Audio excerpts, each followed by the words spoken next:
Bien, bonjour à toutes et à tous. Euh, Heureux d'être de retour parmi vous. Pour ceux que je n'ai pas vu la dernière fois, bonne année. Meilleurs vœux, que Dieu vous bénisse et puisse vous accorder ce que votre cœur désire. Si c'est bien évidemment en accord avec ses plans, ses projets, sa volonté. Et voilà, sans plus tarder, on va commencer. Je vais prier, si vous le voulez bien. Je te remercie encore, Père, pour cette journée. Je te remercie pour cette communauté, pour ton Église. Et je te remercie, c'est vrai, comme il a été dit, pour ce souffle de vie que tu nous accordes encore ce matin. Merci parce que je suis en vie, Seigneur. Beaucoup de personnes n'ont pas eu l'occasion de vivre cette journée. Beaucoup sont morts dans leur sommeil. Beaucoup sont morts dans les lits d'hôpitaux, Seigneur. Beaucoup sont morts dans des pays qui sont en guerre, d'autres sous la persécution. Et moi, je suis en vie, en bonne santé, et je ne manque de rien. Merci parce que je peux te louer, t'adorer librement.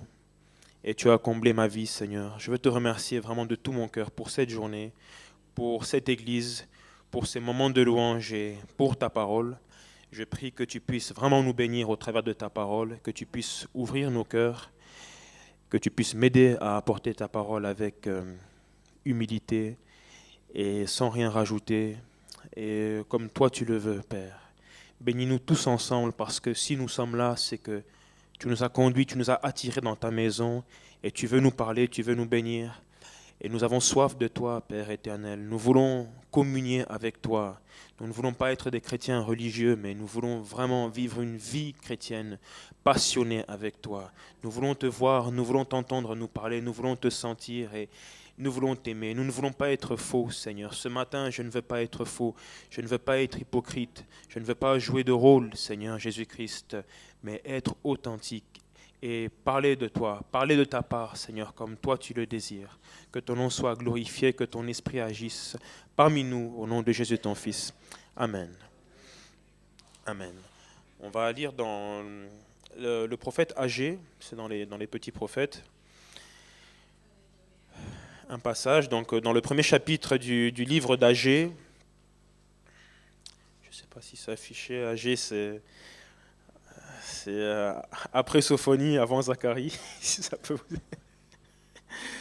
Je vais vous le lire dans le livre d'Agé. Alors, donc chapitre 1 à partir du verset 2.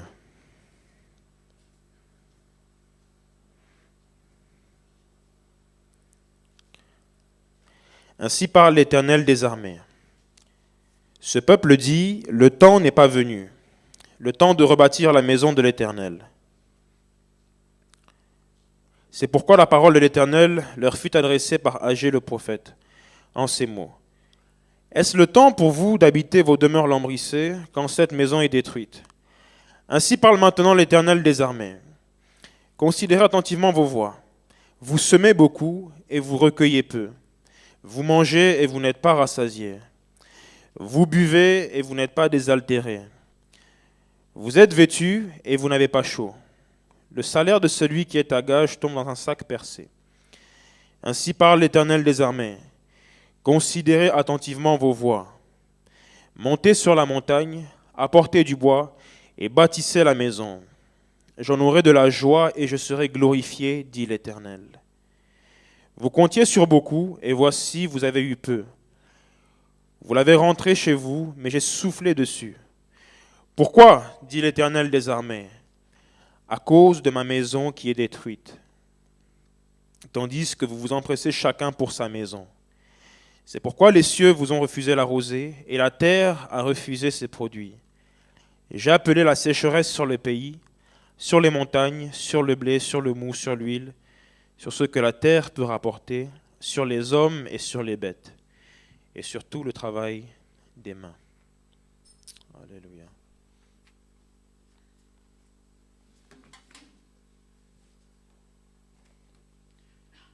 Alors, rapidement pour situer le contexte, donc on est dans le livre d'Agé. Dieu parle à son peuple par l'intermédiaire du prophète Agé. Là, ils reviennent de l'exil. Vous savez qu'ils ont été pendant un certain moment en déportation. Et là, c'était l'empereur Cyrus qui avait établi un décret qui a permis au peuple d'Israël, au peuple juif, de retourner sur cette terre, de retourner à Jérusalem, après ce temps de captivité, ce temps de déportation. Et c'est environ 50 000 juifs qui vont rentrer à Jérusalem pour repeupler, on va dire, réhabiter, retrouver leur terre et, par la même occasion, reconstruire, rebâtir le temple de l'Éternel qui avait été pillé, qui avait été détruit. Et Dieu va parler au travers du prophète Agé, va exhorter son peuple à rebâtir, reconstruire la maison de l'Éternel. C'est ce que va faire le peuple, ces Juifs qui sont rentrés. Ils vont commencer, ils vont s'y atteler pendant 2 ans. Ils vont réussir à poser les fondations du temple. Ils vont réparer les fondations du temple, ils vont se réjouir, ils vont célébrer l'Éternel. Mais après ça, ils vont s'arrêter. Je vous passe les détails, ils vont se faire stopper. Samarie apprend qu'ils sont en train de rebâtir le temple. Ils vont avoir de l'opposition. Et pendant un certain temps, comme ça, 16 ans durant, ils vont être au point mort, arrêter la construction du temple ou la reconstruction du temple de l'Éternel. Et Dieu va parler au travers, ou bien va reparler au travers d'Agé, et va leur dire, mais en gros, qu'est-ce que fait mon peuple? Pourquoi s'est-il arrêté? Il va parler au travers du prophète pour les sortir de cette léthargie dans laquelle ils sont tombés. Ils avaient bien commencé dans la joie, et puis avec l'opposition, ils se sont arrêtés, et les travaux aussi.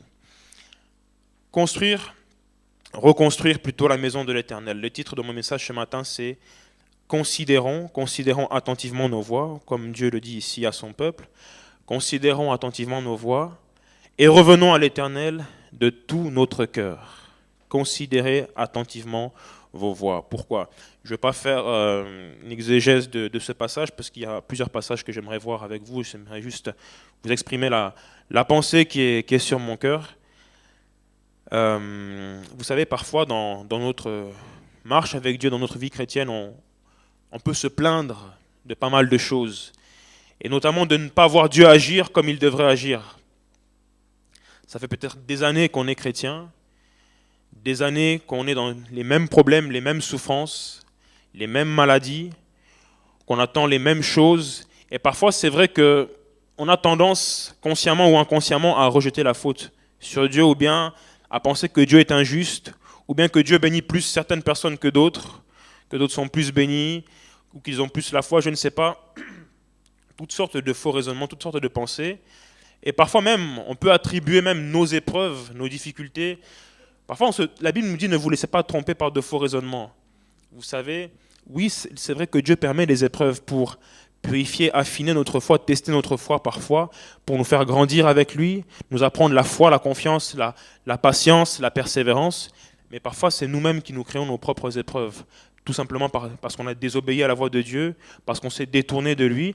Et ce matin, j'aimerais qu'on puisse vraiment, au travers des textes que nous allons voir, faire un petit peu une introspection, un examen spirituel, l'examen de sa propre vie. Pour faire une analogie spirituelle avec la maison de l'Éternel, lorsque le Seigneur, vous savez, au temps d'Esdras, la Bible nous dit que Dieu réveilla l'esprit de Cyrus et il réveilla l'esprit des sacrificateurs. Et lorsque Dieu va réveiller leur esprit, qu'est-ce qu'ils vont faire? Ils vont tout de suite aller reconstruire la maison de l'Éternel. C'est des passages parallèles. Et c'est ce qui se passe avec nous. De nos jours, c'est la même chose. Jésus va dire, prenez garde que vos cœurs ne s'apesantissent, ne s'alourdissent par les excès du manger et du boire et par les soucis de la vie. On est esprit, âme et corps, et parfois, c'est vrai, dans notre marche avec Dieu, notre esprit, notre cœur peut s'alourdir, peut s'apesantir. Le feu du premier amour peut baisser, voire même s'éteindre, il ne reste plus que des braises. Et parfois, on a besoin de faire cette prière. Seigneur, réveille mon esprit, réveille mon cœur, aide-moi à revenir à toi. Pourquoi je parle de cette analogie par rapport au temple? Vous savez qu'aujourd'hui, je ne vous apprends rien en vous disant que c'est vrai, Dieu est ici, il est à Bolé, mais quel est le temple où Dieu réside, où Dieu fait sa demeure? Dans notre cœur. La Bible dit que nous sommes le temple. Nous sommes le temple de Dieu. Le temple de son esprit, il réside, il demeure en nous. Alors si Dieu Vous savez, ce qui préoccupe Dieu, ce qui préoccupait Dieu à cette époque, c'était qu'il puisse rebâtir le temple. C'était le lieu où Jérusalem était la ville sainte, où il fallait adorer Dieu. De la même manière, au jour d'aujourd'hui, ce qui préoccupe Dieu, c'est l'état de son temple. C'est l'état de notre cœur. Avant même de savoir comment va l'église physique matérielle de Bollé, c'est vrai qu'on est béni ici. Il y a des caméras, il y a des projecteurs, il y a tout ce qu'il faut. Mais la Bible nous dit que nous sommes les pierres vivantes qui forment l'édifice. C'est nous l'église et c'est nous le temple de Dieu. Considérons nos voies. Qu'est-ce qui fait que nous ne vivons pas ce que nous sommes appelés à vivre avec Dieu? Qu'est-ce qui fait que, dans le passage que nous avons lu, j'ai dit que je ne voulais pas m'attarder, mais il y a quand même quelque chose d'intéressant. Dieu dit, vous mangez, vous semez beaucoup et vous recueillez peu, vous mangez et vous n'êtes pas rassasiés, vous buvez, etc. Vous prospérez en quelque sorte. Vous semez beaucoup. On peut semer dans la prière, réunion de prière après réunion de prière. On peut semer financièrement. Ils sont vêtus, ils ne manquaient de rien. Et pourtant, ils récoltaient peu. Qu'est-ce qui fait que année après année, 5 ans, 10 ans, après 20 ans de conversion, si peu de résultats parfois, si peu de prières exaucées? Il y a des fois, je pense que c'est intéressant de s'arrêter un petit peu et de dire, mais tiens, je vais un petit peu m'examiner moi-même. Le prophète Jérémie va dire dans le livre de Lamentations que chacun se plaigne. Au lieu de se plaindre des circonstances, au lieu de se plaindre auprès de Dieu, que chacun se plaigne de ses propres péchés. Que chacun se plaigne de ses propres péchés. Examinons nos voies, sondons-les et retournons à l'Éternel. Retournons à l'Éternel. Parce qu'au travers de ce passage, et au travers d'un autre que je vais vous lire dans le livre des Chroniques, deuxième livre des Chroniques, Dieu est clair. Si le peuple n'est pas béni, si le peuple vit la sécheresse spirituelle, mais aussi la sécheresse physique, c'est parce qu'il s'est détourné de la parole de Dieu. Il a choisi de vivre, de s'occuper de sa maison, de leur maison physique, plutôt que de leur maison spirituelle. 2 Chroniques 7, 14, plutôt à partir du verset 13. Quand je fermerai le ciel et qu'il n'y aura point de pluie, quand j'ordonnerai aux sauterelles de consumer le pays, quand j'enverrai la peste parmi mon peuple, si mon peuple, sur qui est invoqué mon nom, s'humilie, prie et cherche ma face, et s'il se détourne de ses mauvaises voies, je l'exaucerai des cieux, je lui pardonnerai son péché, et je guérirai son pays. Mes yeux seront ouverts désormais, et mes oreilles seront attentives à la prière faite en ce lieu donc au temple de l'Éternel. Maintenant, comme on l'a dit, il n'y a plus besoin de lieu. La Bible est claire. Vous voyez que Dieu commence, il parle à Salomon ici, il dit « Quand je fermerai le ciel ». Vous savez qu'à cette époque, c'était une société agricole. Lorsqu'il n'y avait pas de pluie pour arroser, donner vie aux semences qui étaient plantées en terre, qui faisaient germer, qui donnaient la nourriture, la provision au peuple. Mais moi, j'aimerais encore faire une analogie aussi avec la pluie spirituelle que Dieu déverse sur notre cœur. La Bible nous dit aussi que nous sommes le champ de Dieu. Dans quel état ce matin est le jardin de notre cœur? Parfois, Dieu peut fermer aussi. Peut fermer, arrêter de faire pleuvoir sur le jardin de notre cœur. Et c'est là qu'on découvre, en s'examinant, en considérant nos voies, qu'on peut découvrir parfois que les mauvaises herbes ont poussé, les ronces, les épines, les racines de l'amertume, les racines de l'orgueil, du mépris, de la critique, la médisance, du péché. Alors ce matin, pourquoi je vous parle de ça? Pourquoi je vous parle de ça? C'est un appel ce matin, c'est vrai, à considérer nos voies. Un appel tout simplement à revenir à Dieu, à la repentance. Parce que le message de la repentance, il est toujours actuel. Quel que soit le thème, quel que soit le texte qu'on va prendre, les gens n'aiment pas généralement qu'on parle de repentance parce qu'ils pensent tout de suite à jugement ou à condamnation. Alors que si Dieu nous appelle à revenir à lui, c'est parce que, j'aime le dire et je le dis souvent, Dieu est un Dieu de relation.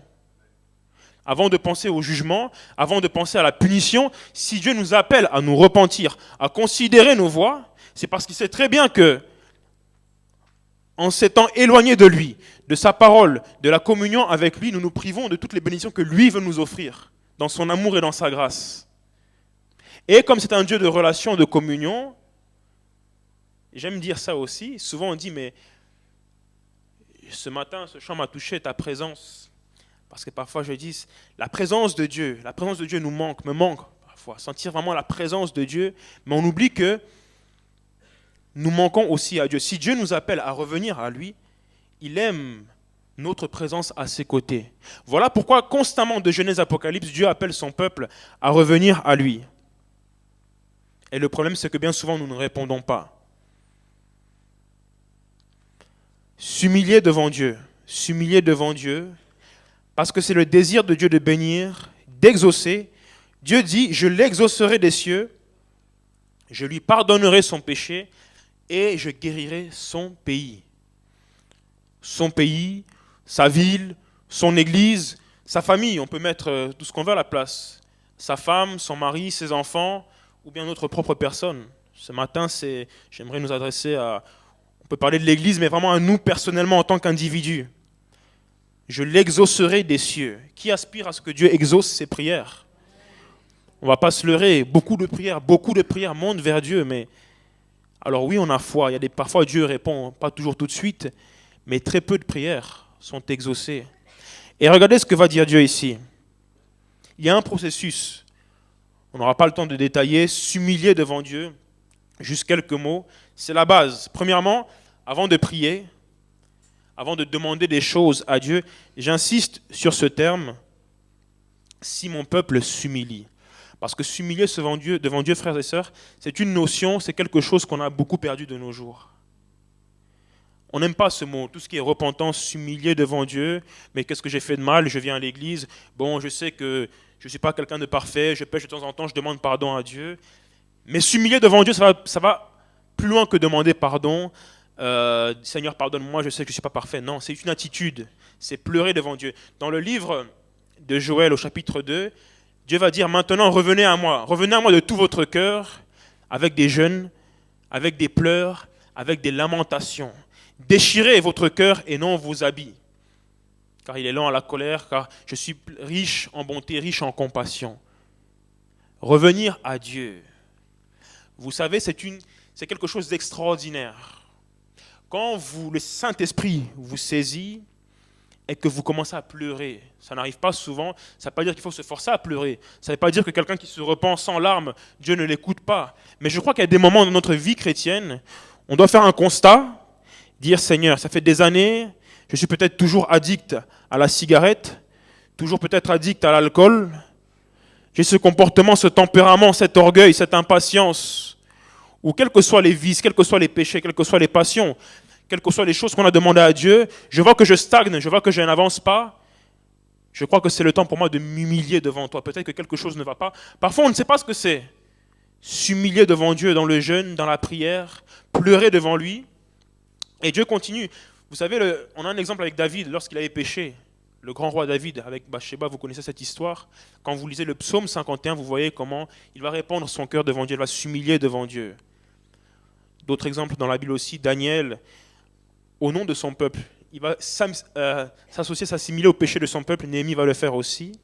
Si mon peuple s'humilie, pleurer devant Dieu, c'est pas se flageller, dire je suis misérable, je vaux rien, je suis qu'un vaut rien. C'est pas ça s'humilier devant Dieu. S'humilier devant Dieu, c'est reconnaître son état de pécheur, reconnaître qu'on ne peut rien sans Dieu, que Dieu est le Dieu tout-puissant. On l'a chanté, que nous ne pouvons réussir que par sa grâce et en vivant, en marchant près de lui. Prier. Prier, c'est quoi prier? Prier, c'est vaste. On peut prier, louer, adorer. Il y a la prière en esprit, supplication, intercession. On ne va pas faire une définition de la prière, ce n'est pas le but. Mais moi, quand j'ai lu ce passage, j'ai dit, tiens, c'est pas facile de s'humilier devant Dieu. Je ne sais pas si vous l'avez expérimenté, il y a des fois, on sait qu'on a mal agi, on sait qu'on ne mène pas la vie qu'on doit mener, on veut s'humilier devant Dieu, mais de nous-mêmes, c'est difficile, on ne peut pas. Alors moi, je dis, il faut prier pour que Dieu nous donne cet esprit d'humiliation. Avant de parler d'esprit d'humilité, cet esprit de repentance, cet esprit de contrition qui va nous pousser sur nos genoux à nous humilier devant Dieu. C'est difficile, c'est impossible. Notre cœur humain, là, si on faisait un appel, c'est pour ça que moi, je ne suis pas trop fan des appels. Je pense que c'est bien de temps en temps, quand le Saint-Esprit vraiment nous dirige, faire un appel, frères et sœurs, on va s'humilier devant Dieu. Si le Saint-Esprit n'a pas touché votre cœur, le pasteur pourra dire, ou même vous, avec le désir, Seigneur, je vais m'humilier devant toi, c'est difficile. Il faut une action divine. Il faut une action du Saint-Esprit qui vient pointer le doigt sur notre cœur. Et là, on réalise parfois les péchés ou bien la réalité de ce qu'il y a au fond de notre cœur. Et pourquoi on pleure? Pourquoi on pleure? C'est des larmes de tristesse, mais Paul dit, cette tristesse-là, elle vient de Dieu. Cette tristesse-là mène à la repentance. Parce qu'il y a une tristesse qui vient du diable. Il y a une différence entre pleurer et se flageller, Seigneur, je suis qu'un misérable, je suis qu'un vaurien. Ça, c'est la voix de l'ennemi. Je l'avais déjà dit ici, la différence entre le Saint-Esprit et le diable, c'est que le Saint-Esprit, lui, il va nous convaincre. Il nous convainc de nos péchés, alors que le diable, lui, il nous condamne. C'est deux choses différentes. Il nous condamne, tu as encore péché, mais tu es un récidiviste, tu es un multirécidiviste, tu n'y arriveras jamais. Oui, c'est bien un pleur devant Dieu, mais tu vas voir dimanche prochain, ça sera la même situation. Ça, c'est la voix de l'ennemi. Le Saint-Esprit, il nous convainc, et cette fois, le juste tombe, mais il se relève. Dieu le relève. Alléluia. Donc, on a besoin de l'action, de réclamer Seigneur. L'action du Saint-Esprit. Le pasteur a prêché. Je l'ai lu dans la Bible, mais j'ai du mal. Je faisais cette prière dernièrement. J'ai du mal, Seigneur. J'ai du mal à réaliser. Paul va parler un moment de la conscience, notre conscience. Vous savez, quelqu'un a dit, le meilleur prédicateur au monde, c'est notre conscience. On peut écouter toutes sortes de messages, mais notre conscience, elle nous reprend toujours et on sait au fond de nous ce qui est bien, ce qui est mal. Mais il y a des moments où on s'est tellement habitué au péché, ou bien à un certain type de péché, ou à un certain mode de vie, que notre conscience est comme cautérisée, anesthésiée, on va dire Paul. Elle est flétrie. Et on ne réalise plus la gravité de notre péché. On sait que c'est mal, mais on sait comme habitué. Il y en a qui parlent de péché mignon. Péché mignon. Ça n'existe pas. Le péché, c'est ce qui a conduit, clouer Jésus à la croix, il n'y a pas de péché mignon. Jésus a été cloué à cause de nos péchés mignons. Et parfois on s'habitue. C'est là qu'il faut réclamer, dans le jeûne, dans la prière, avec des larmes parfois, Seigneur, mais que ton esprit puisse me convaincre. Fais la lumière de ce qu'il y a dans mon cœur. Quel est l'état du temple spirituel que je suis? On est esprit, âme et corps. Certains aiment bien faire l'image avec le temple de Dieu, avec les parvis, le lieu saint et le lieu très saint, avec notre corps, qu'il faut prendre soin de notre corps, la manière dont on mange, notre santé, la manière de notre hygiène de vie, notre âme qui représente le lieu saint, et notre esprit qui serait le lieu très saint. Mais ça, c'est encore un autre sujet. Prendre soin de notre corps, réclamer cet esprit auprès de Dieu, renoncer à nos mauvaises voies. Avant, il y a chercher la face de Dieu. Chercher la face de Dieu. Vous savez, chercher la face de Dieu, c'est encore différent de prier. Si mon peuple s'humilie, prie, donc on a dit s'humilier, prier devant Dieu, prier, réclamer cet esprit de repentance, et chercher la face de Dieu, c'est encore une dimension supérieure. C'est ce que Dieu attend de nous. Là, Dieu nous montre un petit peu le processus pour qu'il puisse nous exaucer, guérir nos cœurs, exaucer nos prières, guérir nos églises, guérir nos pays. Celui qui cherche la face de Dieu, l'homme ou la femme qui cherche la face de Dieu va plus loin que le simple fait de prier. C'est une attitude, tout comme l'humiliation. Celui qui va chercher la face de Dieu va le chercher dans la prière, dans la louange, dans l'adoration. Il va écouter des témoignages, il va aller voir les frères et les sœurs, poser des questions, prier avec, lire des livres, se renseigner. Je ne sais pas, le soir, la nuit, vous vous levez pour aller aux toilettes, vous allez faire pipi, vous faites un détour par le salon, même 10 minutes, Seigneur, vous commencez à louer Dieu, c'est ça, quelqu'un qui cherche la face de Dieu. Dans la voiture, constamment en train de s'adresser à Dieu, je n'abandonnerai pas jusqu'à ce que je t'ai trouvé. On cherche, comme un trésor, chercher la face de Dieu. Renoncer à ces mauvaises voies, vous savez ce que c'est abandonner le péché. Et, chose intéressante, qu'est-ce que dit Dieu? Je l'exaucerai des cieux, je l'écouterai.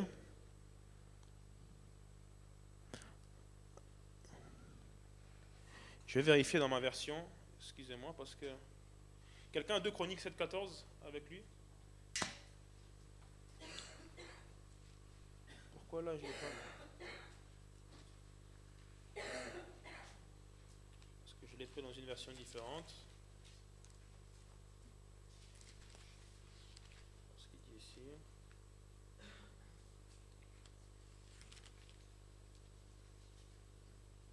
Ah, d'accord. Parce qu'ici, voilà, il renonce à ses mauvaises voies. Je l'écouterai du haut du ciel et là je l'exaucerai des cieux, d'accord. Pour terminer avec cette première partie, je l'écouterai. Qu'est-ce que ça signifie, frères et sœurs? Si Dieu dit je l'écouterai, après s'être humilié, après avoir prié, après s'être détourné de ses mauvaises voies, ça veut dire qu'on peut faire beaucoup de prières sans que Dieu nous écoute. Dieu nous entend, mais il ne nous écoute pas forcément, ou il détourne son oreille. Il y a une différence entre entendre et écouter. Ce matin, vous m'entendez tous, mais je ne sais pas si tout le monde m'écoute. Je peux parler à quelqu'un, il peut penser à ce qu'il va manger, je peux penser à ce que... Non, moi je suis en train de prêcher. Je vais me concentrer sur la prédication et pas sur ce que je vais manger chez Pierre après. Mais écoutez. Et vous savez, dans le Nouveau Testament, l'apôtre Jean va dire, 1 Jean 5, 14, nous avons auprès de lui, auprès de Dieu, cette assurance, une conviction, une garantie, que si nous demandons, il parle de la prière, si nous demandons quelque chose selon sa volonté, il nous écoute. Alléluia, il nous écoute. Ça veut dire quoi? Et il continue. Et s'il nous écoute, nous savons que nous possédons la chose que nous lui avons demandée, quelle qu'elle soit. Quel que soit le sujet, si on sait que Dieu nous écoute. Waouh! À condition de prier selon sa volonté. Mais Seigneur, est-ce qu'on ne prie pas toujours selon ta volonté? Quand on prie selon ta parole, pourquoi si peu de prières exaucées? Vous savez, dans le grec, le verbe écouter là, akouo, signifie prêter attention à. Prêter attention à ce que dit une personne dans le but, la longue définition, dans le but de répondre à cette requête. Ça veut dire qu'en gros, si on prie selon la volonté de Dieu, on sait qu'il prête attention à ce que l'on dit, et si on sait qu'il prête attention, c'est bon, on est exaucé. On est exaucé. La Bible va dire dans Ésaïe 59, non, la main de l'Éternel n'est pas trop courte pour agir, pour sauver, ni son oreille trop dure pour entendre. Il entend, il veut entendre, il veut écouter. Mais ce sont quoi? Ce sont vos crimes, ce sont vos fautes qui mettent une séparation entre Dieu et vous. Entre Dieu et nous. Que Dieu nous aide. Dieu, vous voyez, toujours nous rappelle qu'il veut nous exaucer. Considérons nos voies. Prenez avec moi Apocalypse 2. Vous allez me dire, mais alors, nous repentir de quoi? Parce que c'est vrai qu'il y a des fois, nous repentir de quoi? Je l'ai dit, je ne sais pas la peine de faire ici une liste des péchés. On sait tous de quoi. C'est plus ce matin, j'aimerais vous interpeller plus par rapport à, pas forcément à des péchés, si forcément des péchés qui sont dans notre vie, mais plus à un mode de vie. Il faut se rendre à l'évidence. Moi, je me rends à l'évidence. J'ai beau être à l'école biblique, j'ai beau vous prêcher ici ce matin, je réalise que je ne mène pas et j'ai du mal à mener la vie à laquelle Dieu m'appelle. Pourquoi? Ce matin, je rendais grâce, je l'ai même dit ici dans ma prière, pour la santé, pour tout ce que Dieu nous offre. Et vous savez, parfois, toutes les bénédictions qu'on a ici en Europe peuvent être un piège. Quelqu'un dit que le confort endort.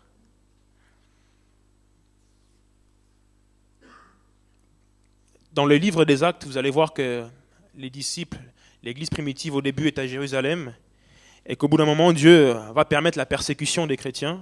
Et grâce à la persécution, ils vont se disperser en Samarie, aux alentours, en Judée, et ils vont répandre l'évangile.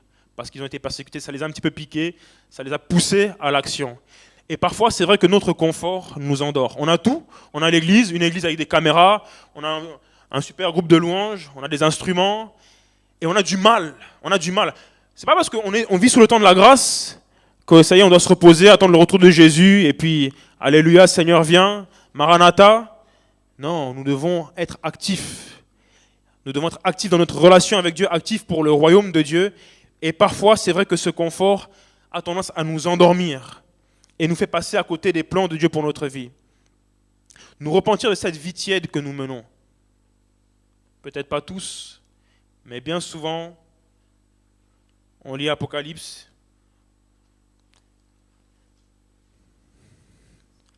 Cette vie tiède. Parce que peut-être vous allez dire que je suis peut-être un petit peu trop sévère, un petit peu trop dur. Non, mais vous savez, quand Jésus va parler, s'adresser aux églises, Apocalypse 2, de Apocalypse 2, verset 2, à partir du verset 2.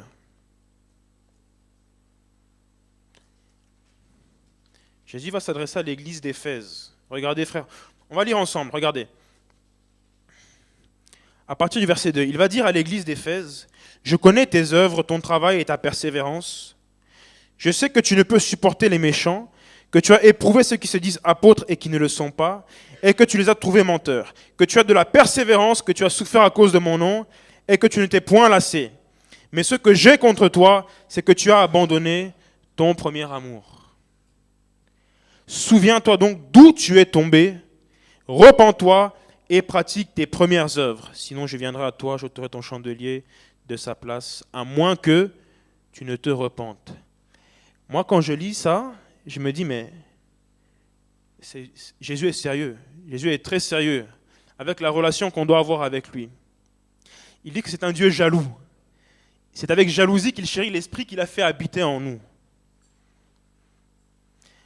Je ne sais pas vous, mais l'église d'Éphèse, regardez, elle haïssait le mal.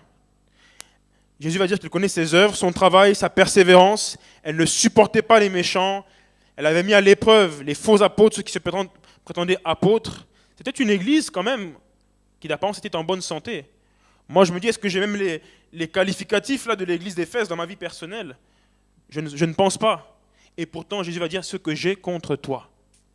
Ce que j'ai contre toi. Et qu'est-ce que Jésus a contre cette église? Malgré toutes ses activités, malgré tout le service, peut-être elle avait des différents départements qui fonctionnaient très bien, mais c'est qu'elle avait abandonné son premier amour, Jésus-Christ.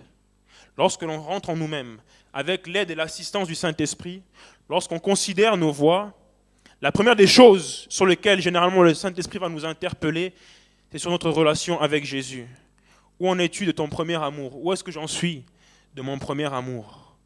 Le feu qu'il y avait au début de notre conversion, souvent on aime parler de ça. On parle avec nostalgie, quand je me suis converti, j'avais ce feu, ce zèle, et je servais Dieu, je venais de me faire baptiser. C'est un feu qui doit être entretenu, mais qui est voué à être entretenu, mais aussi à être augmenté. C'est dur, je vous l'accorde, c'est pas facile. Il faut se battre.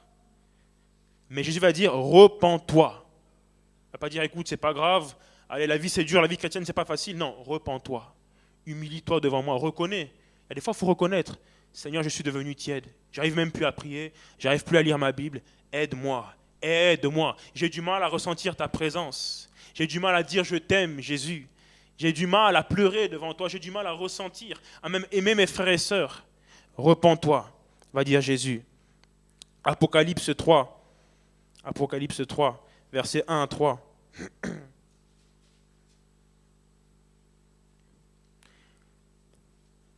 Voici ce que dit celui qui a les 7 esprits de Dieu et les 7 étoiles. Je connais tes œuvres, je sais que tu passes pour être vivant et tu es mort. Sois vigilant et affermis le reste qui est près de mourir, car je n'ai pas trouvé tes œuvres parfaites devant mon Dieu. Rappelle-toi donc comment tu as reçu et entendu la parole, garde-la et repens-toi. Une fois de plus. Tu passes pour être vivant et tu es mort. Je n'aimerais pas que Jésus me dise ça. Et je reconnais que dans ma vie chrétienne, plusieurs fois, j'ai pu jouer un rôle, faire celui peut-être qui est spirituel, passer pour vivant alors qu'à l'intérieur, c'était la mort, c'était la désolation. Est-ce qu'on joue un rôle devant Dieu, devant les frères et sœurs? Parce que j'ai une responsabilité à l'église, peut-être dans le groupe de louanges, peut-être dans la prédication ou ailleurs. Vous savez, il faut être vrai devant Dieu. Dieu connaît l'état de nos cœurs. Et parfois, c'est vrai, on passe pour être vivant alors qu'on est mort. Là encore, se repentir, s'humilier devant Dieu. Et la dernière, Apocalypse 3, 15, 19.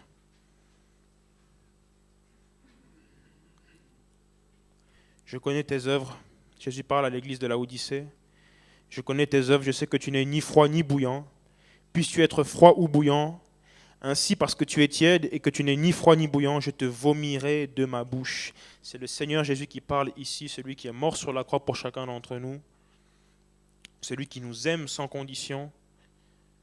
celui qui est mort pour les injustes, innocent mort pour les injustes, lui-même dit, parce que tu es tiède, je te vomirai de ma bouche. Parce que tu dis, je suis riche, je me suis enrichi, je n'ai besoin de rien. Et parce que tu ne sais pas que tu es malheureux, misérable, pauvre, aveugle et nu, je te conseille d'acheter de moi de l'or éprouvé par le feu, afin que tu deviennes riche et des vêtements blancs, afin que tu sois vêtu et que la honte et la nudité ne paraissent pas, et un collier pour oindre tes yeux, afin que tu vois. Et regardez ce qu'il va dire. Moi, je reprends et je châtie tout ce que j'aime. Et donc du zèle et repens-toi. Moi, je châtie et je reprends ce que j'aime. C'est par amour que Dieu nous châtie, c'est par amour que Dieu nous reprend. Pourquoi ? Parce que nous sommes ici dans le livre de l'Apocalypse. Dans le livre de l'Apocalypse, il va dire « Voici, je viens bientôt ». Nous avons commencé cette année 2016. Chaque jour, chaque semaine, chaque année qui passe nous rapproche du retour du Seigneur Jésus-Christ. Et c'est par amour que Jésus nous reprend, nous invite à la repentance parce qu'il sait que lui, il est à la porte. Il revient bientôt. On a chanté. Pour lui, un jour sont comme 1000 ans. Nous, parfois, le temps nous paraît long. Ça fait longtemps qu'on nous dit que Jésus revient, Jésus revient. Pour lui, un jour sont comme 1000 ans. Il est à la porte. Les choses s'accélèrent sur le plan politique, sur le plan géopolitique, sur le plan spirituel. Les lois sont votées, les ténèbres s'abattent sur le monde, sur l'Europe. Et Jésus sait qu'il est à la porte et que beaucoup dans son Église vont être laissés derrière. Voilà pourquoi il nous avertit. Il ne cesse de nous avertir. Nous sommes proches du retour de Jésus. Je ne sais pas ce que cette année 2016 nous réserve, mais nous, notre part, quelles que soient les circonstances, quel que soit ce qui pourra se passer, c'est de revenir de tout notre cœur à Dieu, de marcher près de lui. Parce que la Bible dit, celui qui demeure à l'abri du Très-Haut repose à l'ombre du Tout-Puissant, il est gardé, il est protégé. Quelles que soient les pestes, c'est dans le psaume 91, 91, excusez-moi.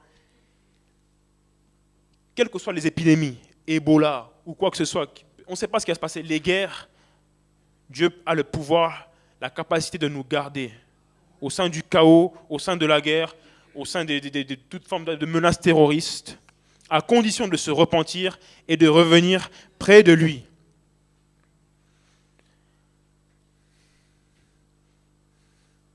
J'aimerais terminer avec ce témoignage d'un homme de Dieu. Je l'avais une fois apporté, c'était à une réunion d'hommes. Cet homme de Dieu s'appelle John Mulinde. C'est un Ougandais. Il vient de l'Ouganda. Et cet homme de Dieu était connu, est toujours très connu pour avoir un ministère, vraiment un ministère puissant, et était connu pour être un homme humble et discret.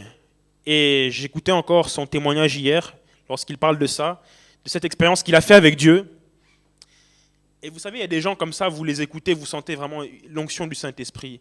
Dans son attitude, dans sa manière de parler, vous dites « Waouh !» J'aimerais être comme cet homme, bien sûr, j'aimerais être comme Jésus, mais ce qu'il dégage, vous sentez que c'est vraiment un homme de Dieu. Et à l'époque où il a fait cette expérience avec Dieu que je vais vous raconter, il était justement connu pour être un homme des plus consacrés de sa génération, là-bas en Ouganda. Le Seigneur l'avait utilisé pour amener le réveil dans une certaine ville, une certaine tribu. Et pendant 3 mois, il lui avait dit de se mettre à part, alors qu'il était déjà dans le ministère. Pas de prédication, pas d'évangélisation, pas de service à l'église, rien. Alors parfois, son pasteur venait le voir de temps en temps, il oubliait. Il lui disait, est-ce que tu peux juste présider la Sainte Seine? Est-ce que tu peux nous... Il disait, non. Le Seigneur m'a dit de me mettre à part pendant 3 mois, rien. Et le Seigneur lui avait dit de lire sa Bible, de prier, d'étudier la parole de Dieu, de se mettre à part. Rien, repos, niet, pas d'activité, juste lui et Dieu. Et après ces 3 mois, alors qu'il a été sollicité plusieurs fois, mais il a tenu bon, le Seigneur va l'envoyer avec une petite équipe. Ils étaient en tout 12 personnes dans ces milieux où la guerre, en Ouganda, il y avait plusieurs régimes dictatoriaux qui avaient semé la dévastation, la guerre civile. Et il va dans des endroits, dans des villages où les restes de ces guerres civiles sont encore frais. Il y avait des cadavres qui étaient sur le bord des routes.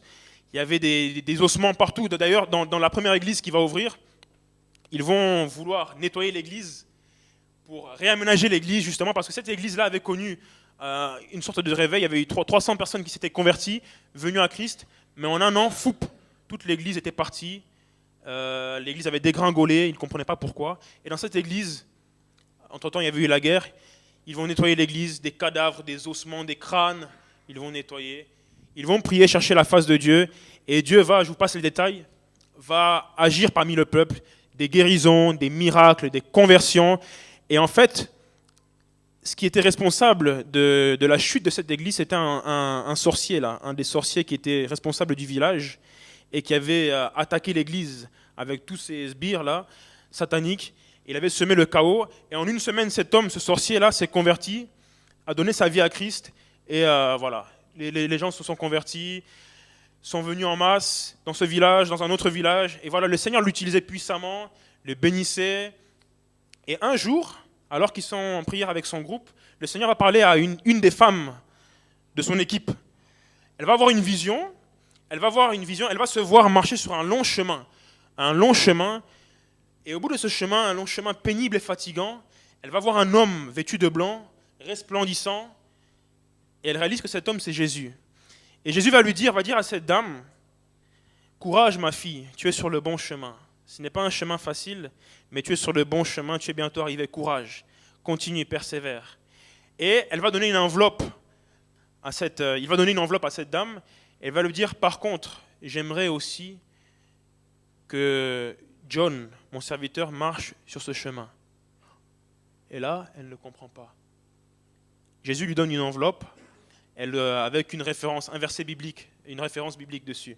Elle dit, va dire à John, mon enfant, mon serviteur, que j'aimerais qu'il puisse marcher aussi sur ce chemin afin qu'il soit sauvé. Et là, elle dit, non, mais c'est pas possible. Donc, elle a peur parce que elle revient elle-même, elle sort de cette vision. Et là, elle a peur de dire ça à cet homme de Dieu, qui était justement le leader de l'équipe. Mais elle va quand même prendre son courage à deux mains, elle va aller le voir, elle va lui raconter la vision. Cet homme de Dieu, qui est un homme humble, va l'accepter, il va lire ce passage biblique qui l'appelle justement à se repentir, à considérer ses voies, à revenir à Dieu. Et puis il continue, mais il dit, mais Seigneur, je ne comprends pas, pourtant, j'ai mis 3 mois de ma vie, j'ai tout abandonné pour toi. J'ai laissé mon foyer, ma ville, je suis parti avec ma femme, mes enfants, je suis venu ici, j'ai laissé mon travail. Qu'est-ce qui ne va pas? Me repentir de quoi? Je sais qu'il y a peut-être des choses qui ne vont pas encore dans mes pensées, mais il se repent, mais je ne comprends pas. Il continue, et un matin il se lève, il le sent qu'il n'avait plus de paix, plus de joie, il n'arrive plus à prier. Et il sent que comme si la communion avec Dieu est coupée. Et les gens sont à côté de lui, les gens louent, les gens adorent, les gens chantent, les gens sont visités, mais lui, rien. Alors il dit, non, il y a un problème, qu'est-ce qui ne va pas? Il prie, il lit sa Bible, rien. Vous savez, parfois c'est comme si le ciel est fermé, quoi. Il sent rien, il lit sa Bible, il ne comprend rien. Et je vous passe les détails, à un moment, il va s'asseoir, il va aller dehors, il va envoyer l'équipe évangéliser, normalement ils partent avec eux. Il va crier à Dieu, Seigneur, qu'est-ce qui se passe? Je ne comprends pas. Je sais que tu es sûrement, il y a quelque chose que je dois régler, mais je ne comprends pas. Et là, le Seigneur va se manifester. Il va sentir une présence, il ne va pas voir, sentir une présence juste à côté de lui. Et là, il va sentir une voix, entendre une voix qui va lui dire d'ouvrir la Bible dans l'Épître aux Romains, au chapitre 1. Vous pourrez lire ça à la maison, où Dieu parle justement des péchés des hommes impies, des païens. Et il lui dit, lis. Il lit. Il continue de lire. À un moment, il dit, peut-être que Dieu me parle par rapport au péché de la ville, puisque dans les villages dans lesquels il évangélisait étaient des villages païens où les gens blasphémaient le nom de Dieu, vivaient dans toutes sortes de choses impures, la débauche, l'homosexualité, les viols. Et Dieu lui dit, non, continue, lis. Il continue, des choses de plus en plus graves. Et à un moment, Jésus va lui dire, pourquoi tu penses à ces gens-là? S'ils sont comme ça, c'est à cause de toi. Cet homme, c'est toi. Cet homme à qui je m'adresse, ce n'est pas eux, c'est à toi. Et là, le choc, il me dit, mais Seigneur, je ne comprends pas. Je ne comprends pas. Qu'est-ce que j'ai donc fait? J'ai toujours été fidèle à ma femme. Je ne l'ai jamais trompée. Je n'ai jamais volé. Comment ça? C'est des paroles sévères. Vous lirez ça dans l'Épître aux Romains, Romains 1 et 2. Vous allez voir, c'est dur ce que Dieu lui reproche. Et là, il va se mettre à pleurer. Il va sentir la crainte de Dieu, la colère de Dieu par rapport à... Et là, Jésus va lui dire, mais est-ce que tu dis que je suis un menteur? Il dit, aucune des paroles que je prononce n'est vaine. Et je ne suis pas un menteur. Et là, Jésus va lui ouvrir les yeux et il va lui montrer des scènes de sa vie. Où il est dans le taxi, en attendant le taxi, où Jésus lui montre, souviens-toi. Et là, il regarde une femme passer, il la regarde, il a des habits du visage, C'est lui qui dit ça dans son témoignage. Hein. Et Jésus va lui dire, je connais chacune de tes pensées. Ne sais-tu pas que ma parole dit que celui qui convoite une femme, celui qui regarde une femme pour la convoiter, a commis un adultère dans son cœur. Je sais ce à quoi tu penses le soir dans ton lit, et etc., etc. Et Jésus lui révèle sa vie. Et là, il se met à pleurer, pleurer, pleurer, pleurer, pleurer, pleurer, pleurer. Ça peut paraître sévère. Je ne vais pas jusqu'au bout parce que le temps nous manquera. Mais Jésus va lui dire qu'il est préoccupé, comme on l'a lu au début, il est préoccupé par l'état de notre cœur. Et ce qui va le choquer, il va lui dire, tu sais John, Jésus l'aime, hein, tu ne vis pas dans l'attente de mon retour. Si j'étais venu aujourd'hui, je ne te prenais pas avec moi. À un moment, moi, c'était la deuxième fois que j'écoutais ce témoignage. La première fois que j'ai entendu ce témoignage, j'ai voulu arrêter. J'ai dit non, c'est bon. Si cet homme de Dieu, là, Dieu lui dit ça, mais moi, je suis foutu. À quoi bon vivre? Non, mais c'est vrai. J'ai dit, cet homme-là, qui a fait tant de choses pour Dieu, je vous promets, j'ai voulu arrêter. J'ai dit, Seigneur, Mais Dieu sait pourquoi il a fait vivre cette expérience à cet homme de Dieu. Parce qu'il voulait l'appeler justement à un ministère de réconciliation, un ministère où il allait proclamer la repentance. Et c'était pour rappeler, au travers de cet homme, et au travers du message qu'il prêche maintenant, que Dieu est un Dieu de grâce. C'est vrai, il est mort à la croix pour nous. Mais la Bible dit qu'il est le même, d'éternité en éternité. Sa justice n'a pas changé et sa sainteté n'a pas changé. Son exigence par rapport à la sainteté n'a pas changé. Malgré son amour, malgré sa grâce. Il y a un vieux chant que j'aime beaucoup. Vous connaissez ce chant? Quel ami fidèle et tendre. Quel ami fidèle et tendre, nous avons en Jésus-Christ. Un moment dans les paroles, s'il y a je ne sais pas combien de couplets, il va dire « Sévère en ses exigences, il est riche en son amour. » Il est riche en son amour, mais sévère en ses exigences. Les exigences de la sainteté. Pourquoi je vous ai parlé de ce témoignage et des lettres de l'Apocalypse juste avant? Pour vous rappeler, frères et sœurs, que Dieu connaît vos cœurs, Dieu connaît vos pensées, il connaît mes pensées. Quelqu'un a dit un jour, si on pouvait mettre un écran au-dessus de nos têtes et voir les pensées qui défilaient à longueur de journée, je pense qu'on partira en courant. Alors, Dieu n'attend pas qu'on soit parfait, mais il nous a donné son esprit. Et son esprit nous pousse constamment à la repentance, nous pousse constamment à venir à lui. Et souvent, c'est nous qui faisons taire la voix de cet esprit. Jésus revient bientôt, je termine. Il attend de nous qu'on se prépare. Il vient chercher une épouse pure et sans tache. Il y a au jour d'aujourd'hui, parfois dans nos familles, dans nos couples, des choses que nous cachons, parfois des disputes, des familles déchirées, de l'amertume, de la rancune, des frères, des sœurs qui n'ont pas pardonné à leurs parents, des parents qui n'ont pas pardonné à leurs enfants, des familles divisées. Ce sont des choses qui déplaisent à Dieu. Vous savez, il y a une différence, frères et sœurs, entre parfois pécher de temps en temps, parce qu'on est tous faibles, ça nous arrive de chuter, ça nous arrive de tomber, et de se repentir, Seigneur, pardonne-moi, j'ai une faiblesse dans ce domaine, aide-moi par ton esprit, fortifie-moi. Il y a une différence, et Dieu a compassion de ceux qui luttent avec certains péchés, et qui font tout pour y arriver, avec ceux qui demeurent volontairement dans le péché. Et le péché, ce n'est pas que les choses impudiques, l'impudicité. Quand on parle du péché, souvent on pense à l'impudicité, l'impureté, les choses sexuelles. Mais le péché, c'est aussi ne pas pardonner. La Bible est claire. Dieu pardonnera à ceux qui pardonnent. Si Jésus revient aujourd'hui, là maintenant, il peut revenir. Dans quel état est ton cœur? Dans quel état est mon cœur? As-tu pardonné à ton fils, à ta fille, à ton père, à ta mère, à ta femme, à ton mari, à tes enfants?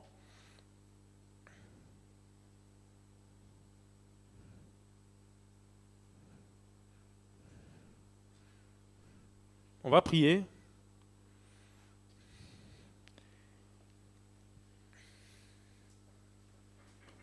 Dieu est un Dieu de grâce.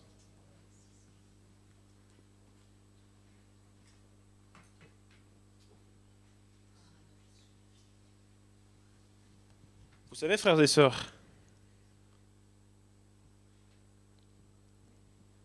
je n'avais pas prévu de mettre ça dans mon message, je vais juste donner un dernier exemple.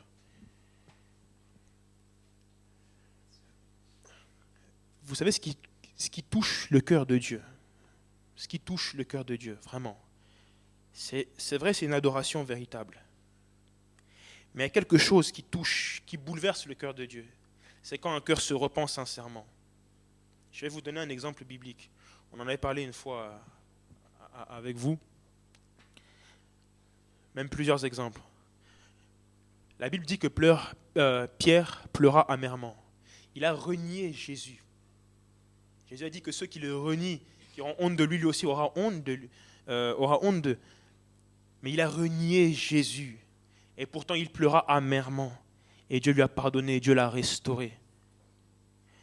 Judas a trahi Jésus, il ne s'est pas repenti. Il est parti se pendre. Dans la Bible, vous avez des exemples. Manassé, un des pires rois de Juda. Le roi Manassé, si vous lisez son histoire dans 2 Chroniques 33, Manassé a versé le sang innocent. La Bible dit que tout Jérusalem était rempli du sang qu'il avait versé. Il a fait passer ses 2 fils par le feu. Moloch, la statue Moloch là. Il y avait le feu là, une fournaise. Ses fils, il les a sacrifiés, ses 2 fils. Il a été dans l'occultisme, la sorcellerie, la magie. Il a rétabli. Il a même invoqué les esprits, les corps célestes dans le temple de Dieu. C'était un des pires rois de Juda, Manassé. Des choses abominables. La perversité, l'abomination. Et pourtant, la Bible dit qu'à un moment, Dieu va envoyer le jugement sur Juda, sur Manassé, et que Manassé va se repentir. Et vous savez ce que dit la Bible? Ça m'a toujours marqué. Le terme qu'utilise la Bible, en tout cas dans ma version, Manassé va se repentir, il va s'humilier, comme on l'a vu devant Dieu. Et Dieu va dire, la Bible dit, Dieu se laissa fléchir par les paroles de Manassé. Wow. Un roi aussi abominable que lui, mais comme il se repent sincèrement. C'est pareil avec David. David a commis l'adultère avec Bathsheba, il a même été jusqu'à tuer Uri, monter un mensonge pas possible. Mais parce que David s'est repenti, Dieu s'est laissé fléchir, a été touché. Vous voyez? Donc, quelles que soient les fautes, quelle que soit la gravité de nos fautes, quoi qu'on ait pu commettre dans le passé, il n'y a pas de péché qui soit trop horrible ou trop abominable pour Dieu, à condition qu'on puisse se repentir sincèrement. Judas a trahi Jésus. Moi, je crois que si Judas s'était repenti, Dieu lui aurait pardonné. Il ne l'a pas fait. Manassé l'a fait. Qui a fait pire que Manassé ici? Je pense personne. Achab ou Akab, pire roi d'Israël. La Bible va dire, un moment, pareil, Élie va venir prononcer le jugement contre Achab. Dieu va dire à Élie, as-tu vu qu'Achab s'est humilié devant moi? Eh bien, parce qu'il s'est humilié devant moi, je ne ferai pas venir le malheur durant sa vie, mais durant la vie des générations futures, parce qu'il s'est humilié devant moi. Donc ce matin, j'aimerais simplement vous inviter, pas simplement aujourd'hui, mais à réclamer, vous allez prier avec moi, réclamer cet esprit d'humilité, d'humiliation, réaliser, Seigneur, je reconnais que ma relation avec toi peut-être a baissé, je reconnais qu'il y a des péchés qui me tiennent liés, je reconnais que j'ai du mal à pardonner, mais je t'en supplie, aide-moi, aide-moi, aide-moi à revenir à toi, aide-moi à pardonner, aide-moi à marcher dans tes voies, aide-moi à obéir à ta parole, peu importe, vous savez tous où vous en êtes avec Dieu. Vous savez tous où vous en êtes avec Dieu. Père, nous te prions